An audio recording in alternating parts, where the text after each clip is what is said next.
Struggling, single dad brought his child to the job interview. Everyone stared until the little girl begged bikers to arrest her. Watch what bikers did. The morning sun had barely risen when Daniel woke up in his small, one-room apartment. The air was cold, the walls thin, and the sound of the city outside mixed with the quiet breathing of his daughter, Lily, who slept curled up beside him. She was 6 years old, bright, gentle, and the reason he kept going after everything fell apart. Daniel sat on the edge of the bed, staring at the worn shoes by the door and the crumpled suit hanging from a nail. Today was his last shot, a job interview that could change everything.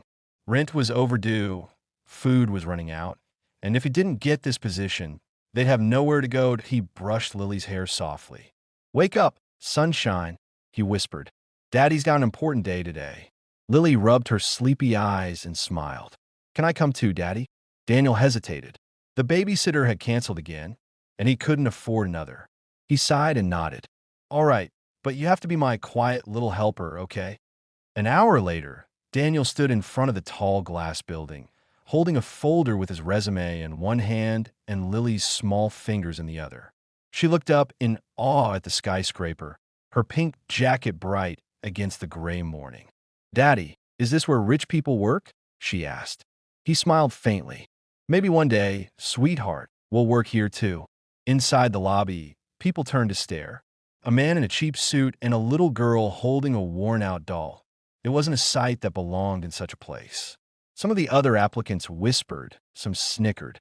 Daniel tried to ignore them, keeping his eyes forward. But Lily felt the tension. She squeezed his hand tighter. "Daddy, are they laughing at me?" she asked softly. Daniel knelt down and brushed a strand of hair from her face. "No, sweetheart. They're just jealous because you're the prettiest girl here." When his name was finally called, Daniel took a deep breath. "Come on, Lily. Stay close to me."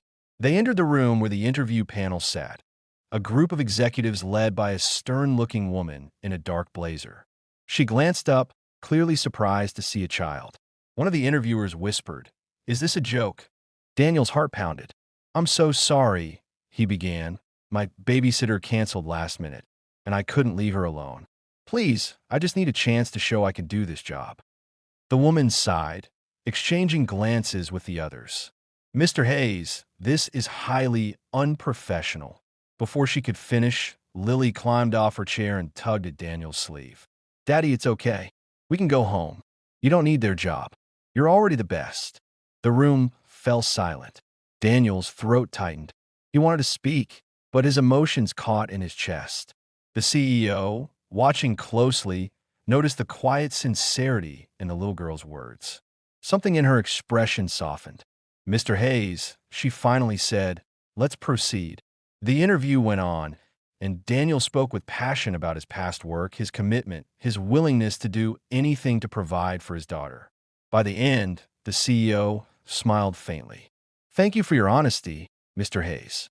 We'll be in touch." Hours passed. Daniel and Lily walked home through the city streets.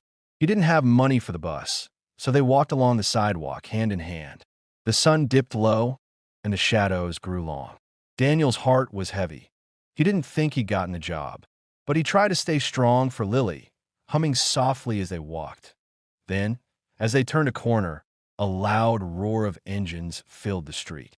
A group of bikers stopped near them, tough-looking men with leather jackets and loud voices. Lily froze, clutching her father's leg. Daniel pulled her close protectively, but one of the bikers dismounted and smiled. "Hey there, little one. You lost." Before Daniel could respond, Lily suddenly stepped forward. Her voice trembled, but her words were clear. "Can you arrest my daddy?" she asked. The bikers looked confused. Daniel blinked, stunned. "Lily, what?" She turned to him with tears in her eyes. "Because you're always in trouble, Daddy. You never eat enough, you always cry when you think I'm asleep, and you said we might have to leave our home. Please arrest him so he can rest." The bikers fell silent. Even Daniel couldn't speak, his eyes filled with tears. The leader of the group knelt down to Lily's level. "Hey, little angel," he said softly, "we don't arrest good people, but we do help them." One biker handed Daniel a card. "We run a community outreach program, jobs, food, safe housing. Come by tomorrow. Another took off his leather jacket and draped it over Lily's shoulders. You're a brave kid, he said. That night, for the first time in weeks, Daniel cried. Not from pain, but from relief. A small act of innocence from his daughter had drawn the kindness of strangers. The next morning, Daniel received a phone call. It was the CEO. Mr. Hayes, she said, I wanted to personally tell you, you got the job. When I saw how you handled yourself yesterday and how much your daughter believes in you, I realized we need people like you here. Tears filled Daniel's eyes again. Thank you. You won't regret it. From that day forward, life began to change. Daniel worked hard, rose through the ranks, and eventually became a manager. Lily, always by his side, grew up surrounded by kindness and strength. And every year on her birthday, the same biker group would ride by their house, rev their engines, and wave at the little girl who once asked them to arrest her dad. Sparkle's inspiring message. Sometimes life tests us until we have nothing left but faith.